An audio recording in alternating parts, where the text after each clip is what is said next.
This is the big one. This is the beginning of the end of the nightmare that Justin Baldoni has faced the last year and change.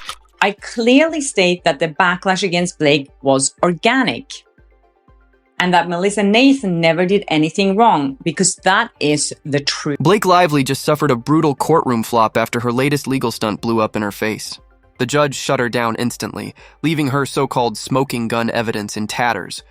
What was hyped as her knockout move turned into a circus of shaky claims and backfired testimonies. Even Ryan Reynolds' frantic PR spin couldn't scrape together a win out of this disaster. Rumor is growing fast that Robert Downey Jr. is having trouble on the set of his new Avengers film with Ryan Blake. Lively strutted into court ready to deliver her blockbuster mic drop moment of 2025, only to get told by the judge to sit down and stop wasting everyone's time.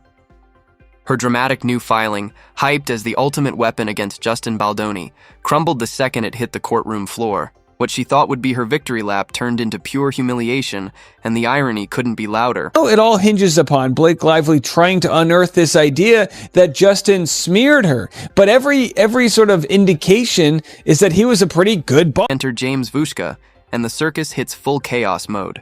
This Daily Mail reporter swore under oath in June 2025 that he never once heard Leslie Sloan, Blake's own publicist, accuse Justin Baldoni of anything on set. That should have been case closed, but nope. Weeks later, he completely flips, filing a brand new statement claiming the Daily Mail pressured him to sign the first one and that Brian Friedman's team lied about him being their source.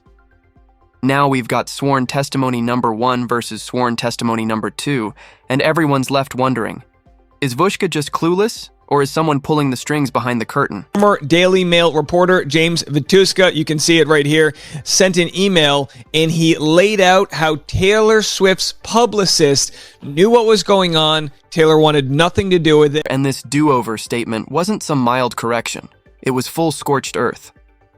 Vushka straight up declared, "They cost me my job, reputation, and career." That's not just walking it back, that's practically drafting a lawsuit against Brian Friedman himself. He spelled out that he's unemployed, disgraced, and ready to drag everyone who pulled him into this mess. Blake probably thought she'd hit the jackpot with that kind of ammo, but again, nope. The judge isn't buying it. Why? Because this is the same guy who swore one thing in June, swore the opposite weeks later, and now expects the court to take him seriously. That's not a smoking gun, it's a train wreck witness. And the more Blake pushes his second statement as proof, the worse she looks. We do know is Brian Friedman, Justin Baldoni's attorney, his credibility has been at stake when he said Blake Lively was extorting Taylor Swift. He withdrew the subpoena of Taylor Swift, probably because he has all this information. Why subpoena for a bunch of information if they give you exactly what you need? And then came Blake's ultimate humiliation.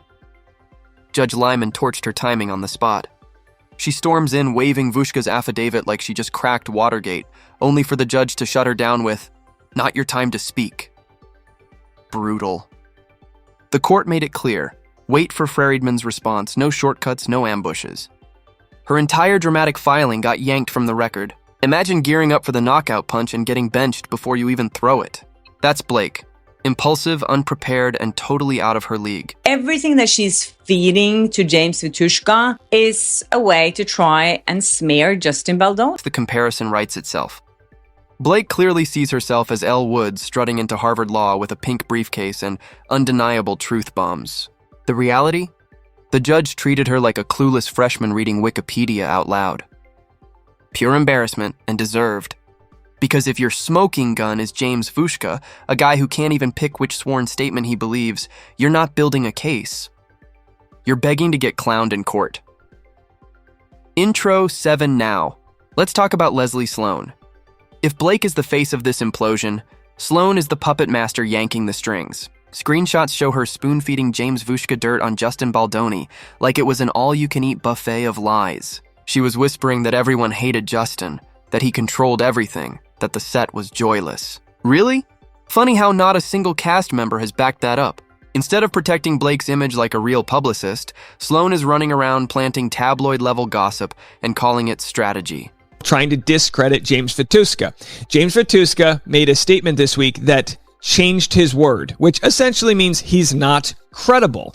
But why did he change his word? Why is he now supporting Blake Lively when privately in the past he was supporting this notion that Blake was slamming Justin Baldoni and accusing him of all these things? And then there's the email that takes the crown.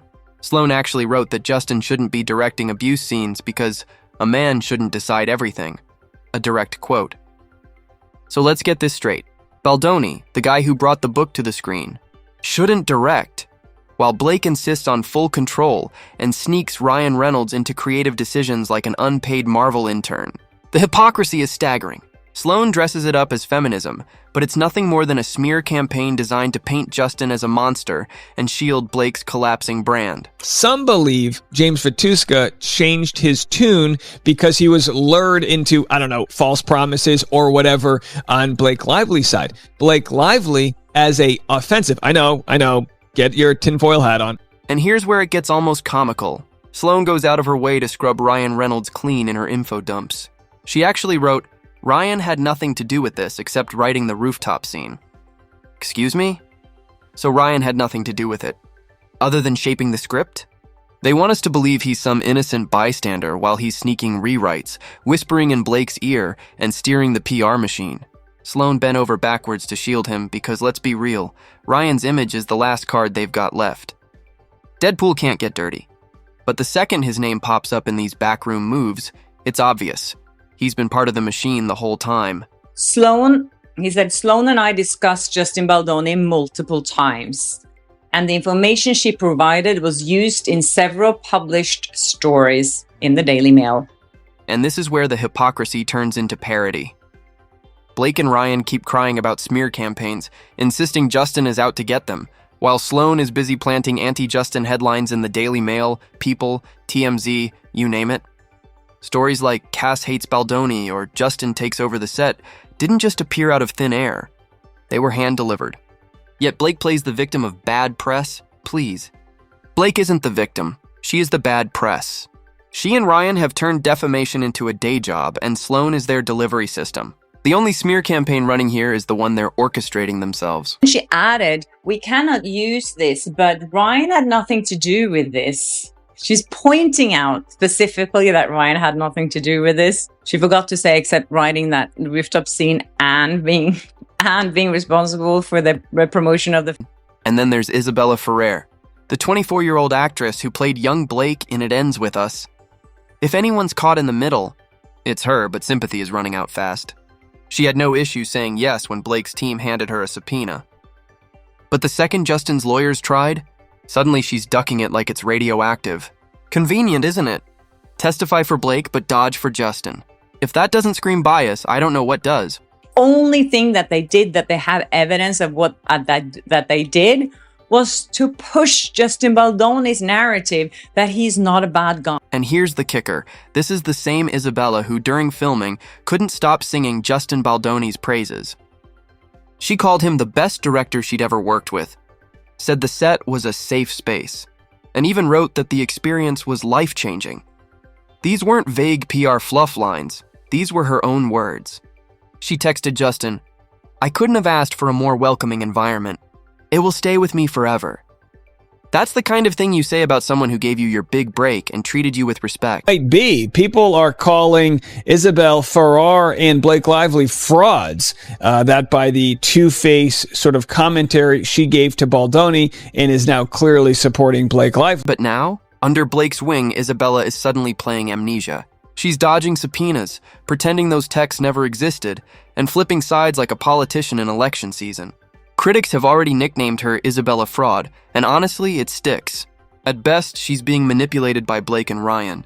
At worst, she's hedging her bets to protect her own career. Either way, the credibility is gone. If you once wrote that a director changed your life and then months later refused to back him in court, people will see straight through you. Some that are saying that Isabel is a victim of Blake Lively's and she's being rewarded for her silence. Some are saying that she's just as bad as Blake. And what does this all come from? This week came out of nowhere. But the real nuclear blast came from James Vitusa, and that leaked email dated May 28, 2025. In it, he flat out alleges that Blake Lively tried to blackmail Taylor Swift into backing her claims. That's not gossip, that's not spin, that's a direct accusation. According to Vatusa, Blake tried to drag Taylor into her collapsing legal circus, only to be stopped by Scott Swift, who immediately alerted Brian Friedman's team. That should have ended Blake's career on the spot. Trying to strong-arm Taylor Swift? That's not just reckless, that's professional suicide. Is Isabel Farad. It's ridiculous. Farad. What a fraud. And again, look, she's a young woman and you make mistakes. She's only 24 or something like that. So 26. I want her to be forgiven after she does the right. And it gets worse. Vatusa says his source for this bombshell was none other than Tree Payne, Taylor's ironclad publicist. He claims Tree herself gave him the information. If that's true, and if Tree testifies, Blake is toast, because Tree Payne doesn't play games. She's kept Taylor's empire airtight for years, and when she puts her name on something, it's gospel. The idea that Blake allegedly tried to extort her own kid's godmother into supporting her case is already revolting. But if Tree confirms it under oath, that's not just bad optics, that's a career-ending torpedo straight to the hull. A situation in which a woman falsely accused a man of harassment, knowing that would be Blake Lively accusing Justin Baldoni, knowing that this did not occur, and also knowing that it would destroy his life. She did this to save her own reputation, which was tarnished by her own doing. Sloan played into this by feeding me false information to try and save her client. And this explains why Taylor Swift has stayed completely silent. No tweets, no Instagram posts, no cryptic lyrics, nothing.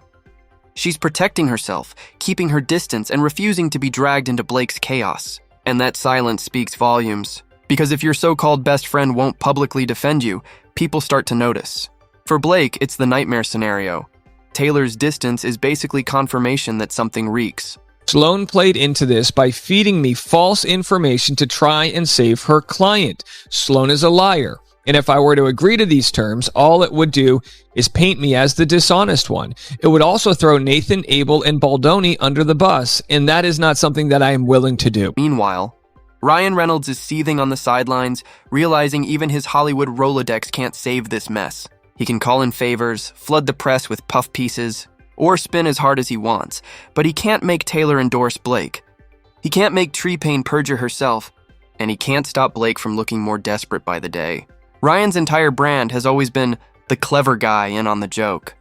But now the joke's on him, because his wife's empire is collapsing in real time, and all he can do is sit back, watch it burn, and cue up Deadpool reruns.